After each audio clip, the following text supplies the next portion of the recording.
నమస్తే ఫ్రెండ్స్, నేను మీ మానసాని. Welcome back to our channel Manasa Mahesh official 143.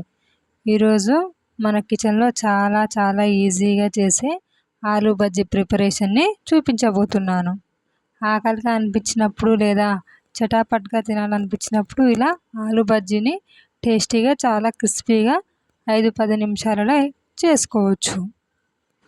ముందుగా ఒక రౌండ్గా ఉన్న బంగాళదుంపని తీసుకొని పైన ఉన్న తొక్కను పీల్ చేసేసుకోవాలి. నేనైతే 2 బంగాళదుంపలను తీసుకున్నాను. ఇలా పీల్ చేసుకోవాలి. పీల్ చేసిన మీ దగ్గర చిప్స్ స్లైసర్ ఉంటే చిప్స్ స్లైసర్తో ఇలా చేసుకోండి, లేదంటే నైఫ్ ఉన్న సరిపోతుంది. నైఫ్తో ఇలా సన్నగా కొంచెం స్లోగా సన్నగా వచ్చే విధంగా రౌండ్గా ఈ స్లైసెస్ని కట్ చేసుకోవాలి. మనం వాటిని ఎంత పలుచగా కట్ చేసుకుంటే ఆలూ బజ్జీ అంత క్రిస్పీగా వస్తాయి. మనం కట్ చేసుకున్న స్లైసెస్ని వాటర్లో వేసి 1-2 సార్లు బాగా వాష్ చేసుకొని పక్కన పెట్టుకోవాలి. అలాగే ఒక బౌల్ తీసుకొని అందులో 1 కప్పు శనగపిండి, అలాగే కొద్దిగా బియ్యం పిండిని యాడ్ చేసి ఒక స్పూన్ కారాన్ని, అలాగే టేస్ట్కి సరిపడా ఉప్పుని, కొద్దిగా ఓమని, అలాగే మనకు జీలకర్ర వేసుకోవాలనిపిస్తే జీలకర్రను కూడా యాడ్ చేసుకోవచ్చు.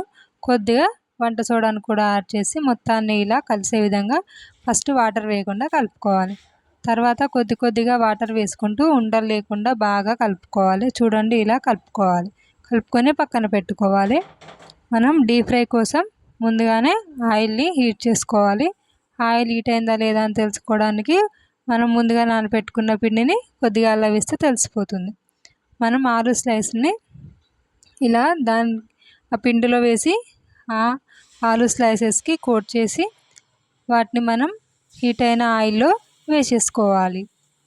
చూడండి, ఇలా మొత్తం ఆయిల్లో వేసినాక మంటని మీడియం ఫ్లేమ్లో పెట్టుకొని వీటిని రౌండ్గా అటు ఇటు అనుకుంటూ 2 సైడ్ల బాగా కాలే విధంగా ఈ ఆలూ బజ్జీలను మనం కాల్చుకోవాలి. చాలా టేస్టీగా అండ్ క్రిస్పీగా వస్తాయి. తప్పకుండా మీరు కూడా ట్రై చేయండి. చూడండి, 2 సైడ్ల కాల్చుకున్న తర్వాత మన ఆలూ బజ్జీ అయితే రెడీ అయిపోయింది, కంప్లీట్ అయిపోయిందనమాట. ఒక టిష్యూ పేపర్లో కానీ లేదా నార్మల్గా గిన్నెలో కానీ మనం వీటిని వేసుకోవచ్చు.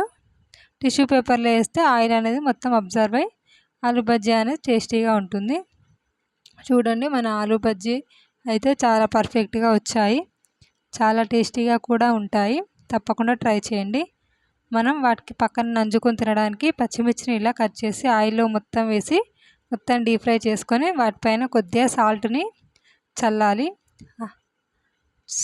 చల్లి అవి మనం అందులో ఆలూ బజ్జీలో వేసి మనం ఆలూ బజ్జీ తినేటప్పుడు మనం ఇలా పక్కకి నంజుకొని తింటే, ఆ పచ్చిమిర్చి నంజుకొని తింటే చాలా టేస్టీగా ఉంటుంది.